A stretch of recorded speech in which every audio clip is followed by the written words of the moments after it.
Daily Star news করে Jamaat MP demands washing machine microwaves and curtains.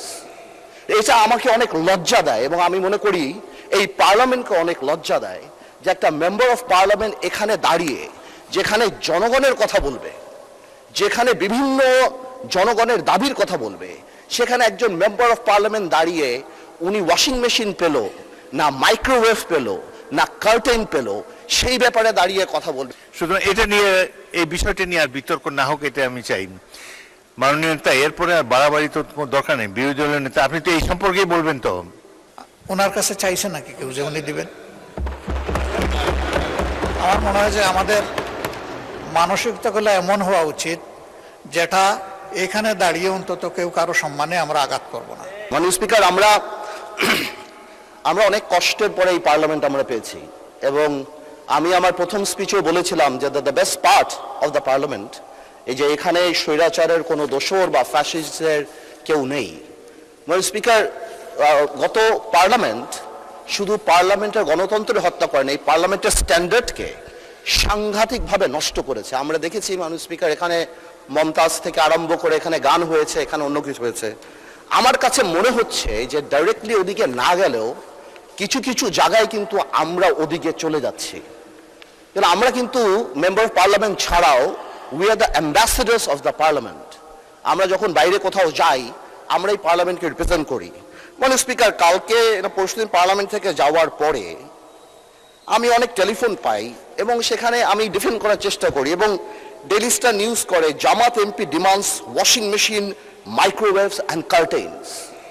এটা আমাকে অনেক লজ্জা দেয় এবং আমি মনে করি এই পার্লামেন্টকে অনেক লজ্জা দেয় যে একটা মেম্বার অফ পার্লামেন্ট এখানে দাঁড়িয়ে যেখানে জনগণের কথা বলবে, যেখানে বিভিন্ন জনগণের দাবির কথা বলবে, সেখানে একজন মেম্বার অফ পার্লামেন্ট দাঁড়িয়ে উনি ওয়াশিং মেশিন পেল না, মাইক্রোওয়েভ পেল না, কার্টেন পেল, সেই ব্যাপারে দাঁড়িয়ে কথা বলবে। যেখানে আবার বলা হয় যে আমরা গাড়ি নিব না, আমরা প্লট নিব না এই ব্যাপারে, তাহলে আমার কাছে মনে হয় মাননীয় স্পিকার যে আসলেই যদি গাড়ি আর প্লট যখন ওনারা বাদ দিল তখন ওনাদের বুকের উপরে কত বড় পাথর চাপা দিয়ে বাদ দিতে হলো যে মাইক্রোওয়েভ আর ওয়াশিং মেশিনের জন্য এই পার্লামেন্টে দাঁড়িয়ে কথা বলতে হচ্ছে।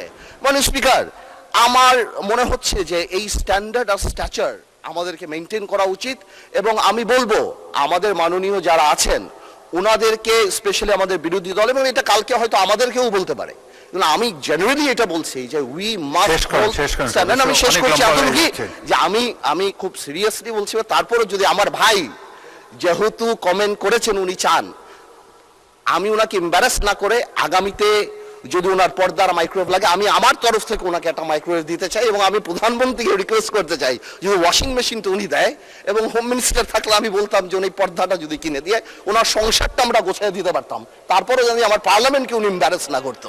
আপনাকে ধন্যবাদ স্পিকার। মাননীয় সদস্য, এটা পয়েন্ট অফ অর্ডারের মধ্যে পড়ে না। দ্বিতীয়ত, যে সদস্য বাজেট সেশনের উপরে বক্তব্য রাখতে গিয়ে বলেছেন, বাজেট সেশন এমন একটি সেশন, বাজেট বক্তব্য এমন একটি বক্তব্য সেখানে অনেক বিষয়ে বক্তব্য রাখা যায় এবং তাছাড়া একজন সদস্য তার সুবিধা অসুবিধার কথা বলেছেন। আমি মনে করি এটা সংসদের না বললেও ভালো হতো, কিন্তু এটা বলে এমন কোনো গর্হিত অপরাধও তিনি করেন নাই। আমাদের হাউস কমিটি আছে, সেখানে আমরা সংসদ সদস্যদেরকে আসবাবপত্র ইত্যাদি আমরা দিয়ে থাকি। সেই হিসাবে তিনি যদি সকল সদস্য, তিনি তার নিজের জন্য চান নাই, সকল সংসদ সদস্যদের জন্যই যারা হাউসে, সংসদের দেওয়া ভবনে যারা বসবাস করে তাদের সম্পর্কে বলেছে। সুতরাং এটা এমন কোনো গর্হিত অপরাধ হয়নি। তবে আমি মনে করি না বললেই ভালো হতো, এতে জনমনে অন্য ধরনের ধারণা হতে পারে। তবে এটি তো তাদের প্রাপ্য হতে পারে, এটা এমন কিছু বড় জিনিস নেই। এই সামান্য জিনিস নিয়ে এটি নিয়ে আর তর্ক বিতর্ক করতে চাই না, কারণ এটি নিয়ে বিতর্ক করলে আবার খারাপ মেসেজ যাবে বাইরে। তো ভবিষ্যতে বক্তব্য রাখার সময় আমরা সবাই কেয়ারফুল থাকবো। যেসব জিনিস পার্সোনালি আপনি যদি হাউস কমিটির চেয়ারম্যান আছেন, সদস্যরা যদি তাকে জানান, তারাই এটার সমাধান করতে পারবেন।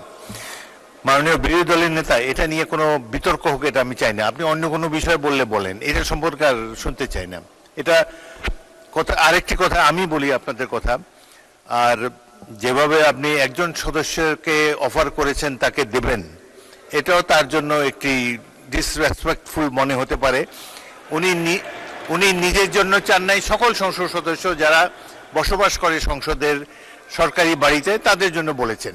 সুতরাং এটা নিয়ে, এই বিষয়টা নিয়ে আর বিতর্ক না হোক, এটা আমি চাই।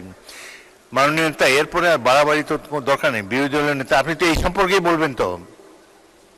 আচ্ছা, বলেন।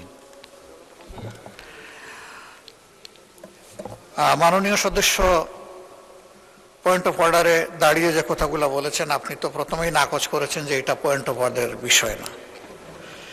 2 নম্বর, একজন সদস্য তিনি সবার জন্য একটা বিষয় চেয়েছেন।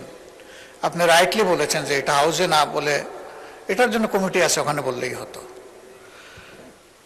কিন্তু তিনি এইটাকে সূত্র ধরে আবার আরেকটা, যে গাড়ি বাড়ি সব নিয়ে আসলেন।